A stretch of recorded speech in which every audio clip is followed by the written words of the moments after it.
Este día vamos a estudiar el tema de todo vuestro corazón. Gracias a nuestro pastor Dani Perla hemos descubierto los significados de dos expresiones hebreas en la lección, ya en los días pasados, y nos van encaminando a lo que implica atacar la verdadera raíz del problema. Pero ya hablaremos de eso. Antes queremos invitarlo a que nos acompañe en una oración, o invitarle a usted que está en sintonía de esta transmisión a que nos acompañe en una oración. Gracias, Padre querido, porque en tu palabra tú nos das los pasos que debemos seguir.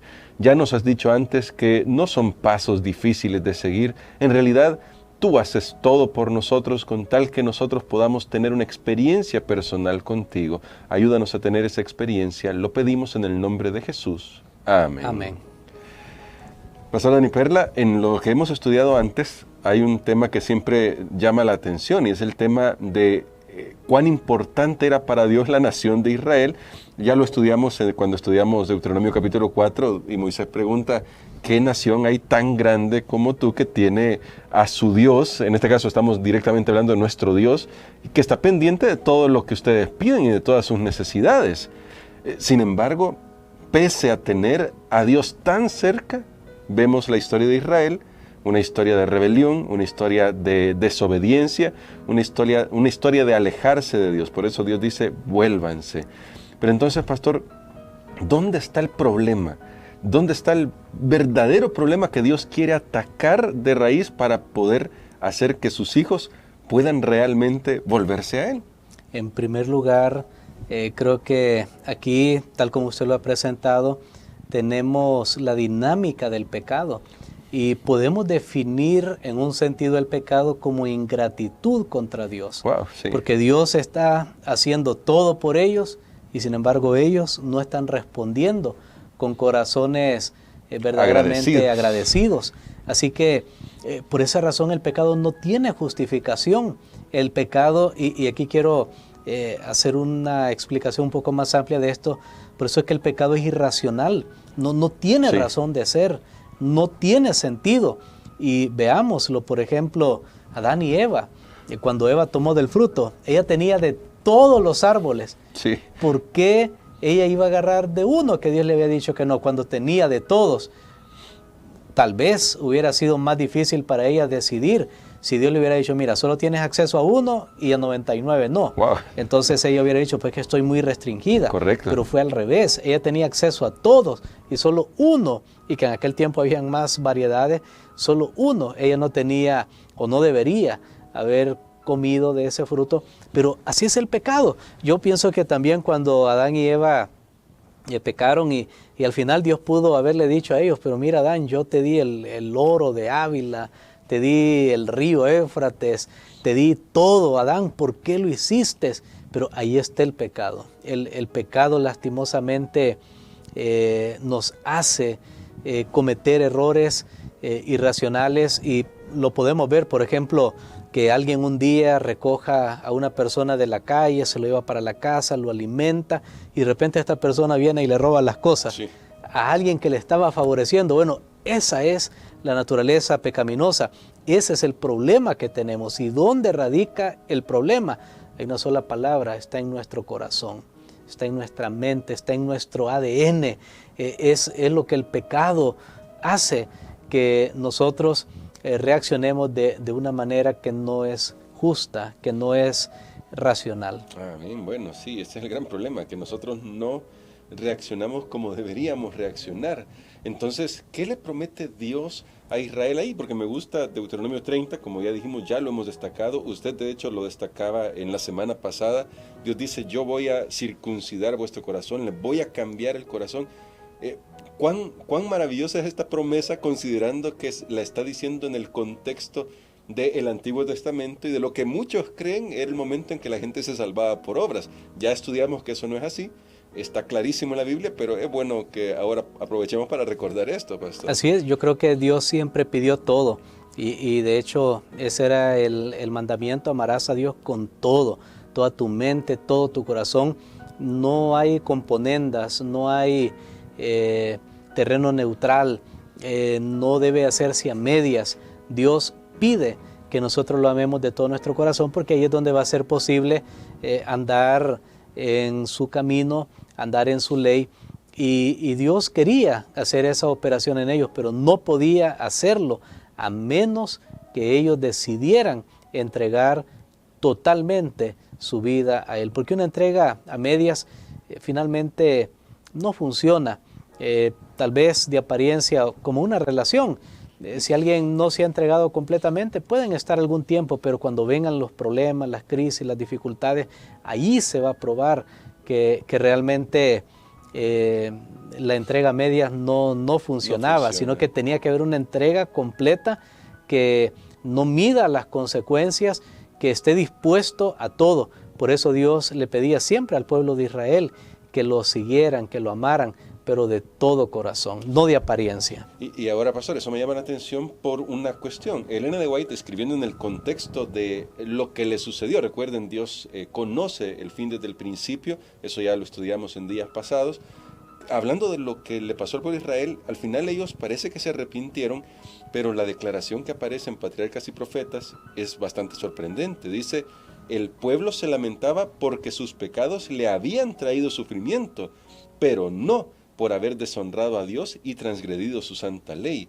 Y creo que esto nos va a permitir introducir, porque el día de mañana y bueno, los siguientes días vamos a terminar de tocar estos detalles, pero nos va a permitir introducir una pregunta. ¿Cómo podemos distinguir entre lamentarnos por las consecuencias de nuestros pecados y lamentarnos por el pecado en sí? Eso tiene que ver precisamente con el arrepentimiento, y el arrepentimiento verdadero. Hay un arrepentimiento que es falso y prácticamente se lo traduce como remordimiento.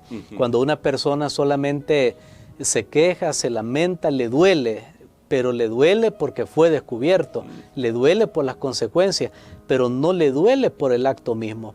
Ahora, esa es una diferencia. Cuando una persona se arrepiente verdaderamente y dice, no, mira, a mí no me importan las consecuencias, lo que me interesa es que yo dañé, que yo hice mal, que yo fui desagradecido. Allí entonces hay una diferencia, porque quiero decirles algo. Cuando una persona solo le duelen las consecuencias, solo hay remordimiento, que ya lo definimos, pero no hay arrepentimiento verdadero, quiere decir que esa persona volvería a hacer lo mismo si se le da la oportunidad. Tiene la oportunidad y si sabe que no va a ser descubierto. No va a asumir consecuencias. Que no va a haber consecuencias, lo volvería a hacer. Y esa es la gran diferencia. Pero una persona que está arrepentida verdaderamente dice, aunque nunca más me pidan cuentas, aunque nunca más nadie me pregunte, pero yo sé que he cometido este error. Y es lo que pasó con David. Ahí tenemos al gran rey David, que un día llegó a lo bajo de las pasiones de su pecado. Y bueno, finalmente después de todo lo que hizo, David fue confrontado por el profeta.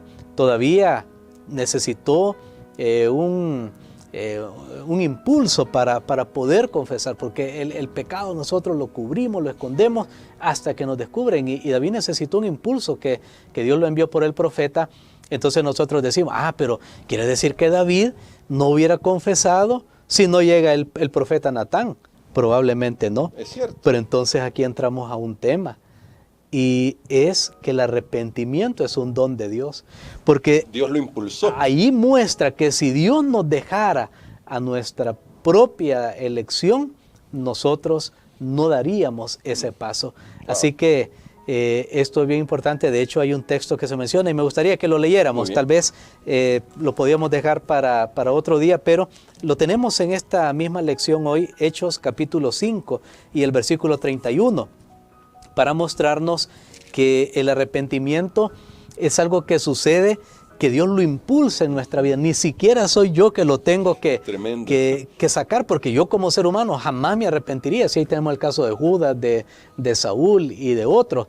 Pero si nosotros dejamos que Dios nos impulse, vamos a lograr el verdadero arrepentimiento. Creo que es Hechos capítulo 5 y el versículo 31. Hechos 5, 31, que dice, Dios ha exaltado con su diestra por príncipe y salvador para dar a Israel arrepentimiento y perdón de pecados. Muy bien, para dar. Noten, no que Israel lo iba a dar, sino que Dios le daba el arrepentimiento. Y yo lo he repetido aquí, pero no habíamos tenido la oportunidad de leer el texto. que el arrepentimiento es un don de Dios. Amén. Aquí yo tengo buenas noticias, Amén. que usted ni siquiera necesita arrepentirse para venir a Dios. Primero venga a Dios y Él le va a dar el arrepentimiento. Lo que pasó con David, porque usted y yo, solos, Adán y Eva, ¿qué hicieron cuando pecaron? Ellos sabían que estaba mal, pues se escondieron. Solos no podemos. Dios recorre el camino y aunque Él es finalmente contra quien hemos pecado, Él llega para que nosotros podamos reflexionar y podamos volvernos. La palabra que ayer estudiábamos, teshuvah, pero es esa palabra en hebreo, shuv, que es volverse, regresar. Eso es arrepentirse, para ya no ir por el camino que era descendente, sino ahora ir al camino de la vida. Esto es una gran promesa de Dios para nosotros, ¿saben? Porque cuando nosotros nos damos cuenta que el arrepentimiento es un don de Dios, entonces tenemos que correr a Él, porque solo Él puede ayudarnos a tener paz en el corazón y seguridad en nuestra vida. Este es el Evangelio, queridos amigos, queridos hermanos, así que lo tenemos en toda la Biblia, hay que aprovecharlo al máximo porque Dios nos lo ofrece hoy. Y creo, pastor, que nos serviría mucho que usted ore por nosotros para que podamos responder a este llamado de amor de Dios. Amén. Padre que estás en los cielos, te agradecemos, Señor, porque tenemos en ti todas las bendiciones. Perdónanos nuestra ingratitud, Señor, por no reconocer, porque siempre pensamos que nos falta algo cuando te tenemos a ti. Señor, en este momento también pedimos que tú continúes obrando en nuestras vidas para que pueda nacer en nosotros el convertirnos, el regresar y hacerlo de todo corazón. Lo pedimos en el nombre de Jesús. Amén.